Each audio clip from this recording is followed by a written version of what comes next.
President Biden and Kamala Harris are traveling around the world. Yesterday, we talked about condescending Kamala Harris going down to Guatemala and wagging her finger in the faces of the Guatemalans and saying, hey, we have an immigration problem in our country. That's why I'm coming down here to you to talk to you about it, because I'm expecting you, Guatemala, to solve our immigration problem for us. So that didn't go over too well. Kamala Harris was out there telling people from the stage, don't come to America, don't come, right? And we sort of recall her during the election season having a very different tone, talking about America being a place that welcomes all sorts of immigrants. We talked about a tweet that she posted in 2017 that also resembled that more welcoming tone. And then she goes down and suddenly says, don't come, right? And so she's not very warmly received. So kind of a miss on that. And we're going to talk about the White House sort of is perplexed as what the heck happened there. Then she goes on Lester Holt's show and says, oh, we've already been to the border. And he says, no, you haven't. What are you talking about? You've never been down there. And she says, well, I haven't been to Europe either. What do you think about that, Lester? And he's also going, I'm feeling pretty perplexed here myself. So a lot of perplexion coming on from Kamala Harris. But now she's in Mexico. So we're going to talk about that. Now she's actually going to a country that does border the United States. So that's a little bit of an improvement. We're going to see if she scolded them as well for them not solving America's problem. We'll see how they react to that. And, you know, on this story, I was thinking about this yesterday. I mean, how condescending is it? How would you feel as an American if some other politician came into our country, traveled here, and took the stage at the United States Congress or congressional building in the Senate or the House, I don't care, and they give a speech lecturing us about what the problems that we are contributing to their nation? What the hell? What would we say? I would be throwing a fit on this channel. Get the hell out of our country. Don't tell us how to do our business. Thanks for your opinion, but no thanks. Get the hell out of here. And so for some reason, Americans or Kamala Harris, they think that it's okay to go into other people's countries and do that. Just say, hey, Guatemala, we got an immigration problem, but it's your fault. And we need you to fix it because we can't do anything about it at our own border. And meanwhile, many people forget that in one man's humble opinion, the reason that we have the border crisis in the first place is because of the dramatic policy changes that we saw as a result of this new administration coming in. This problem exacerbated suddenly right after January 20th. Isn't that convenient? Because the policies change. So condescending Kamala Harris can go down to Guatemala and Mexico and wherever she wants in the world and wag her finger at those people. But what is the root cause of this is not global warming. It's not whatever's happening down there. It's the fact that the United States is creating perverse incentives, incentivizing people to come to the country. So if Kamala Harris really wants to get some ROI, some return on her investment of her time as a leader, maybe that's where she should focus rather than blaming other countries for it. Just a thought. Now, Joe Biden is joining in on the fray. So he's picking up and he's going over to Europe, heading over there. But many Democrats are sort of scratching their heads saying, why are they flying around to different parts of the world when the domestic agenda of the new Biden administration, the one that they promised during this last election, seems to be screeching to a halt? What's happening here? Well, The Hill gives us an update. They say Biden heads to Europe at a difficult moment for his domestic agenda. This was published today on June 9th by Brett Samuels and Alex Gangitano, says Biden's headed to Europe on Wednesday, an inopportune time for his first foreign trip as president as his domestic priorities hit rocks. And so what are we talking about? We've seen a lot of this happen this past week, but the president, so Biden himself, cut off infrastructure negotiations on Tuesday with Shelley Moore Capito over from West Virginia, who was the top GOP negotiator in the Senate on the issue. So after the discussion on Friday, both sides left far apart on key issues. So, sounds like infrastructure is kind of coming to a stall. Biden said he's going to instead move forward on discussions with a bipartisan group of senators who are separately preparing another infrastructure proposal of around $880 billion, less than the top line figure that was discussed by Capito. All right. So then that was one senator out of West Virginia. Didn't work so well with her. Then we have Joe Manchin, the other senator from West Virginia, that is also not playing ball with the Democrats. Joe Manchin, another Democrat from West Virginia, separately sent a torpedo into the Democratic agenda by making it clear he has no intention of weakening the filibuster, even if Republicans block Democratic legislation. He announced his continued opposition to the For the People Act, the sweeping votes legislation that is a dumpster fire. So that sounds like it's not going to be going through. And the last I read, Joe Manchin actually met with some other people, I think it was yesterday, all this happened pretty quickly. Joe Manchin came out and said, nope, filibuster's not going away, which essentially means, for those who are not familiar with some of the political terminology here, that the Democrats need more than the 51 votes that they have. So as we recall, this last election was what it was, and the Democrats now have 50 seats in the Senate. Now they have Kamala Harris, who is the vice president, so she makes up the tie-breaking vote. 50 Republicans, 50 Democrats, plus Kamala Harris, they have 50 plus 1. They technically have the majority.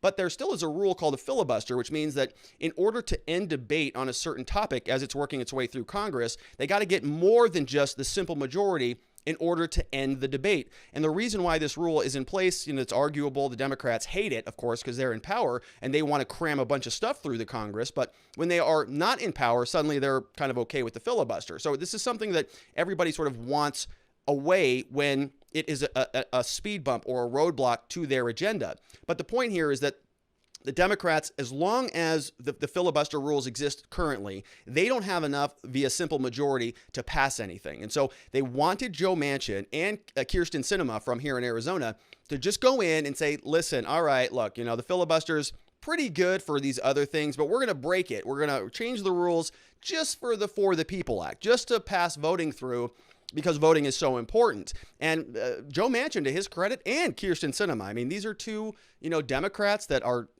by some, miracle, doing something that I think is the right move, and they are not getting rid of the filibuster. And I would say this even if the tables were turned, right? We don't want pinball legislation happening where every time any party gets a simple majority in Congress that they can pass whatever they want because there's no speed bump stopping them from doing so. The filibuster is intended to sort of put the brakes on legislation coming through so that, let's say next year, Republicans take control of the Senate. Are they going to pass a bunch of bills through with a simple majority vote and undo everything the Democrats did? So we don't want that. We want to say, look, if we're going to be passing major bills, we want it to be somewhat bipartisan. And so we set the rule and we set the filibuster in place to slow things down. So Democrats currently, according to The Hill, says they seem not to have a plan for how to handle Manchin and Kyrsten Sinema, or a clear strategy for moving forward. That's led for new calls from the Senate Majority Leader Chuck Schumer and Biden, who will now have to manage and advise on these issues,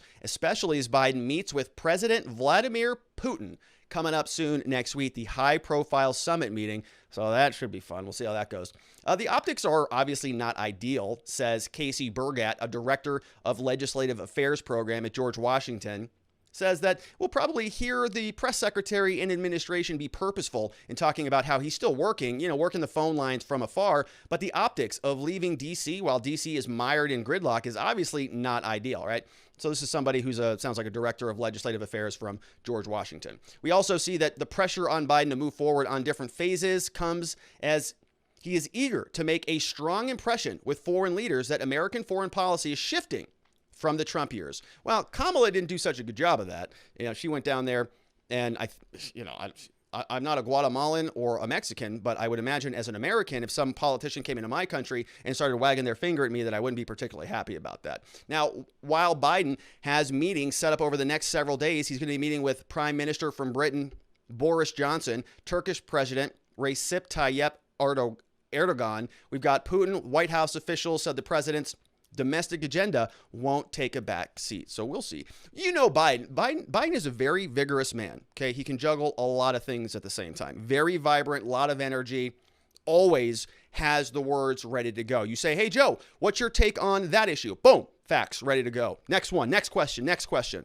So he'll be able to juggle all of this while he's traveling to Europe. Now, the article continues, says, that said, Biden has made a point of holding in-person meetings, hoping that a personal touch can help break through the congressional gridlock. Longtime senator is a familiar face to many Senate colleagues because he's been in a Senate for about 200 years now. Being out of the country for a week could further set back hopes for progress, with both chambers of Congress only in town for a few weeks in June. They're not working.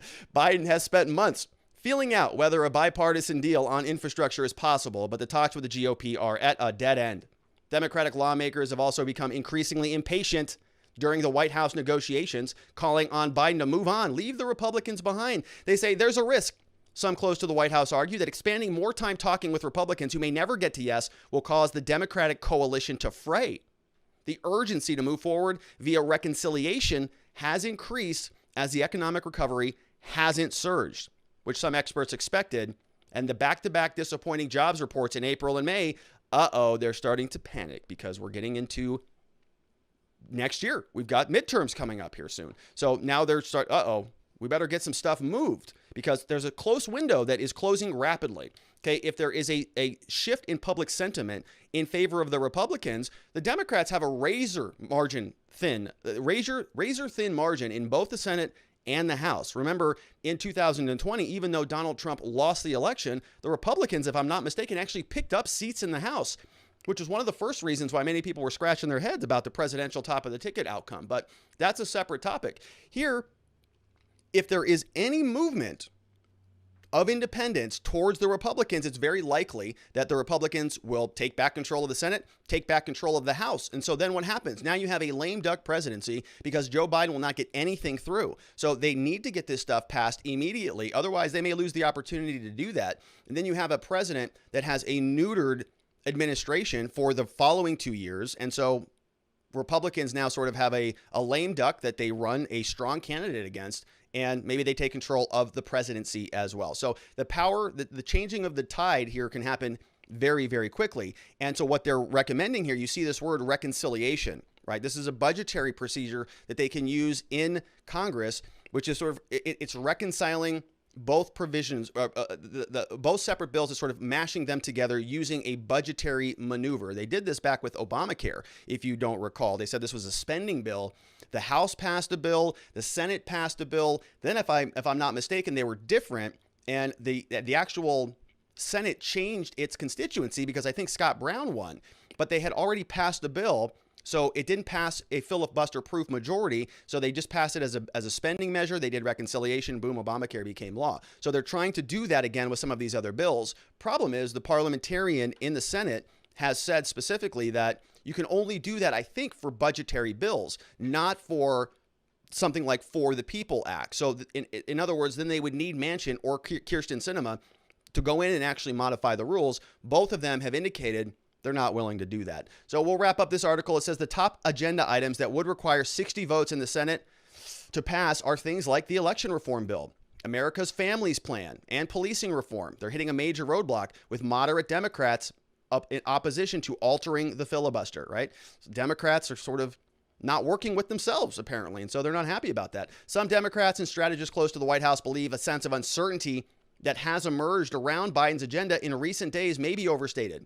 They pointed to transportation bills and other stuff. They think, he's doing a great job. So we'll see about that. Now, something interesting happened when Biden was on his way out. You know, sometimes you just kind of get a bad feeling about things, like something is just not right around you. Well, if you are a biblical person, you may have heard of, a biblical plague. You may have heard of locusts sort of, washing over Egypt, and this idea of the end of the world on the back of a lot of the biblical breakdowns, the plagues rummaging through our lives. Well, we're not talking about locusts. We're talking about cicadas. And Biden's press plane was invaded by them before he took off, right? So this is what they look like. And cicadas are all over the place here. We have them in Arizona. We have them, elsewhere around the country, but so does Joe Biden. MSNBC says that the brood cicadas that rose from the earth after 17 years underground, they've proved their determination. On Tuesday night, the bugs claimed another surprising accomplishment. They grounded the White House press corps as it headed for the President Biden's overseas trip. The White House press charter was delayed due to mechanical issues caused by cicadas. And they said, what? They said, yes, cicadas. So it's the press airplane that is just being overwhelmed in biblical fashion by cicadas. Sounds about right. The White House press corps was en route to the president's trips in Europe, going to meet with European Union, NATO, Vladimir Putin. Press charter flight. It was delayed by the cicada issues until 2:40 a.m. Naturally, the cicadas had significantly delayed a flight full of journalists. The news spread quickly. No, John Lemire isn't kidding. The White House press charter for the foreign trip is delayed several hours because of cicada-related mechanical issues. Not good week for the Biden administration plane, said New York Times' Michael Shear on Twitter. First, mechanical issues with the VP plane. Now the press charter POTUS trip is delayed because the engines were invaded by cicadas. I'm going to remember this never-ending flight 17 years from now. Cicadas, tweeted another CNN correspondent. So, look, folks, I don't know what to make of the cicadas, but here's Joe. Joe Biden got attacked by one himself. Here it is.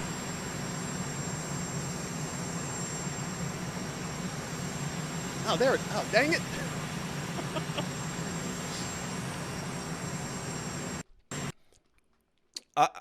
I don't know what this means for America. I mean, gut reaction is not good. So we'll see how this foreign trip goes over to Europe where he's meeting with Putin. So that should be fun. All right. Now, I mentioned earlier at the outset of this segment that the White House was a little bit confused. Kamala Harris, many people recognize what an excellent politician she is. I mean, she got like 6-7 votes, I think, during the Democratic primaries. And so I think she had to, she actually may have dropped out before they even voted one time. So we know that maybe her retail political skills leave a little bit to be desired, but could anybody have imagined it would be this bad? Well, even the White House is confused. According to Mediaite, the White House is, quote, perplexed by Kamala Harris's performance on her first foreign policy trip, according to CNN, they say. Now, perplexed is one of those words that sometimes you can read a story like this and go, well, is this accurate? Do they really feel confused about this? But perplexed, love it. So that's how you know this is accurate. Unnamed White House insiders were left, quote, perplexed by the performance of Kamala on her recent trip. The report comes from CNN's Jeremy Diamond, joined the vice president on her trip and shared his insights with New Day Wednesday morning. Early in this administration, Joe Biden assigned Harris the unenviable task of ostensibly overseeing the border issue. We've talked a lot about this. She said, well, she's not really going to focus on the border because that is a problem. So she's going to focus on Guatemala, Honduras, and El Salvador, which of course are not border countries. So she's going to fly over the border and go into these countries to try to address it. Now, Harris has been a lightning rod for criticism because they have been focused on the fact that she is unwilling to visit the border since she took office. Now, I did learn today that she has agreed to go down there. I think that she is communicating to somebody who's a part of the press pool following her around. She said something like, yes, I'll go. All right, stop asking me about it. Good God, I'll go down there. Leave me alone. So that's going to happen. One could argue that the refusal to participate was a grand gesture, that it's unnecessary political theater, but her critics have said, well, she should still go down there and play the part, right? VP Harris takes criticism from all sides in her first foreign trip. Diamond introduced a segment that won't be received well when the vice president stops. The vice president saw this trip as an opportunity to burnish her foreign policy credentials after entering office with very little foreign policy experience, said Diamond. She hoped to make real progress on the root causes of migration. He then noted some successes on the trip. Yeah, there's been some progress that's left some of the team administration officials, though, perplexed, and the vice president's team frustrated. Said that there was progress, but there are now concerns the progress may have been overshadowed by her answers to some of the questions that the team knew she would be facing. He explained in an interview where she had this conversation with Lester Holt. AOC came out and said that she was not happy receiving criticism from all sides. So it didn't go so well in Guatemala. But now Kamala's back in Mexico, and we'll see what the reaction to that is later on tomorrow. We got a quick little preview. This is a mix of diplomacy and controversy, according to Yahoo News. So she now is going over to Mexico, and we've got some pictures from this here. It says that she's gotten more attention back home over her controversies over her words on immigration. She angered some on the left by telling immigrants not to come. Do not come, she said. Then she created a dust-up by saying that she did go to the border. We talked about all that yesterday. Kamala Harris was sitting across from the Mexican president today at a long polished wood table that noted that there was interconnection and interdependence of the two nations. She was asked when she got home, said, do I declare this trip a success? She said, yes, I do. It's a success in terms of creating a pathway that is about progress. I can't stand when they speak like that. It is a success in terms of creating a pathway that is about progress. Nothing, that means nothing. Asked whether she would commit to visit the border, she says, yes, I will, and I have before. In her two stops, she pledged millions of dollars in U.S. loans and investment for housing, $130 million in improving working conditions, safety issues, child labor. Again, I don't know what that does to stop the flow of people over the border, but okay. Her 2-day trip to Guatemala and Mexico was aimed at curbing the influx of Central American migrants. Guatemala, she met with the president. Her news conference emphasized, the issue of root causes is not going to be fixed in one trip that took 2 days. No, you're right. It won't. Do you know why? Because it's meaningless. It doesn't do anything. You didn't do much there. You know what would fix this pretty quickly? Maybe not 2 days, but much sooner than your timeline, changing the policies here in the United States. Not in Guatemala, not in Mexico, in the United States, because it's those policies that are creating incentives for people to pick up and drag their children across the desert and subject them to all sorts of abuse and harm along the way. Your policies, Kamala Harris, not everybody else that you blame, you call them racist and all that. That's well and good. I mean, you're free to do that. It's inaccurate. But the point here is what you're doing is causing the humanitarian crisis, not other people. The questions that dog the vice president, as well as others, says that she has not visited the border and all of that. Mexico City, the primary focus was again on immigration, but she sought to more broadly define the diplomatic relationship. She says, we made clear the United States considers Mexico to be a partner on many of these issues. That's good. Characterizing her talks as candid and covering migration. Before their one-on-one session, Lopez Obrador said, mucho gusto. She responded in Spanish, it's very good to see you. They were greeted by salutes from everybody.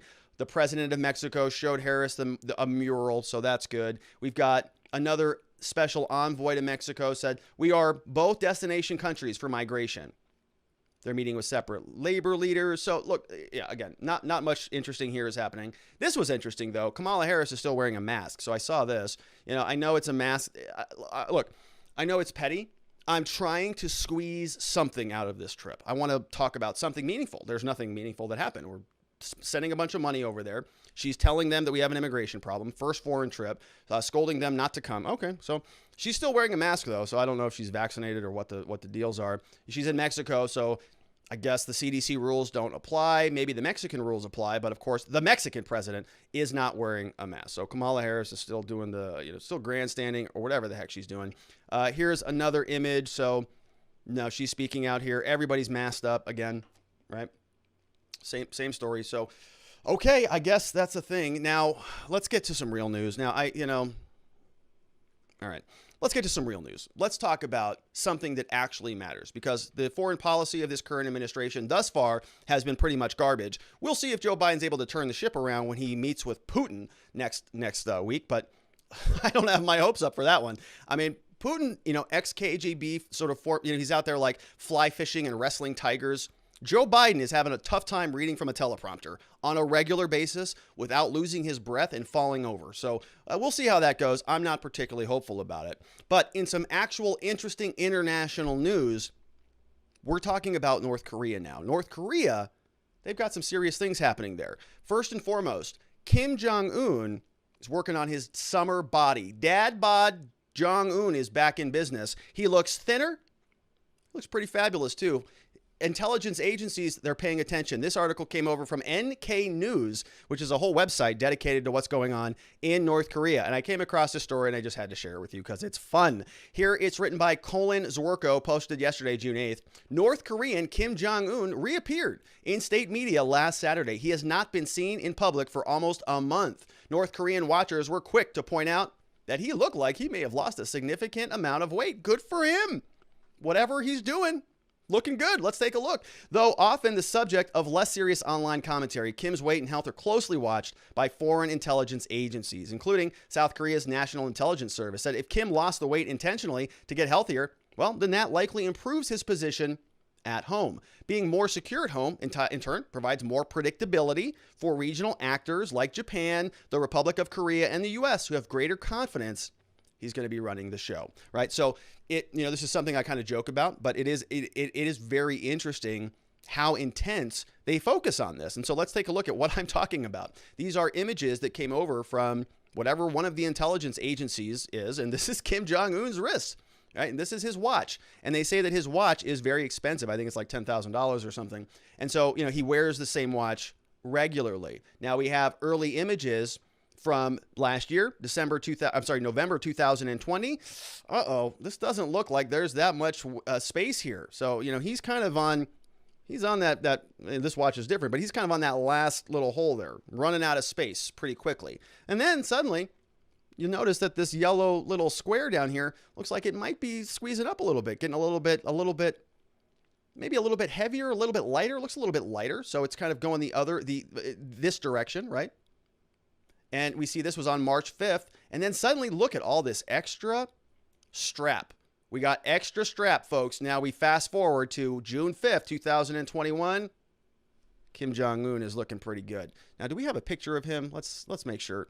Let's see if we've got a picture of this fella.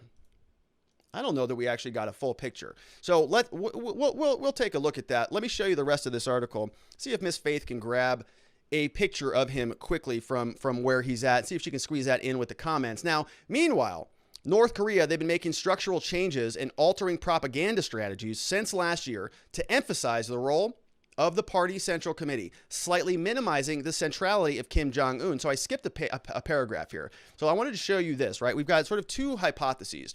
If this was something he intended to lose weight about or over, it's great news, right? He's going to be around for a while. That's a good thing. But if the sudden weight loss is due to a health condition, might be in for some problems. Looks like there may be a jockeying for his succession, which may be already happening behind the scenes. That volatility could be trouble for the outside world. The forensics agency is the North Korean News Forensics Analysis. They looked at state media imagery. It suggests that Kim does appear like he is thinner. The luxury watch he frequently wears seemed to be fastened more tightly than before, an apparently slimmer wrist, right? So that's that image right there.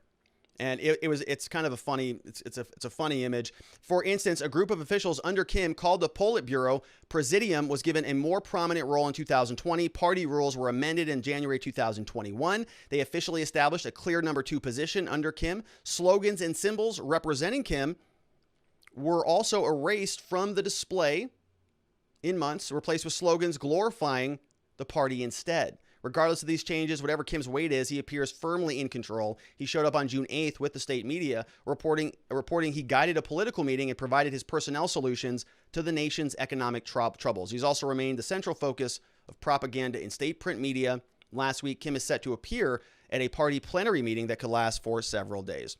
So, all right. So Kim Jong Un is looking fabulous.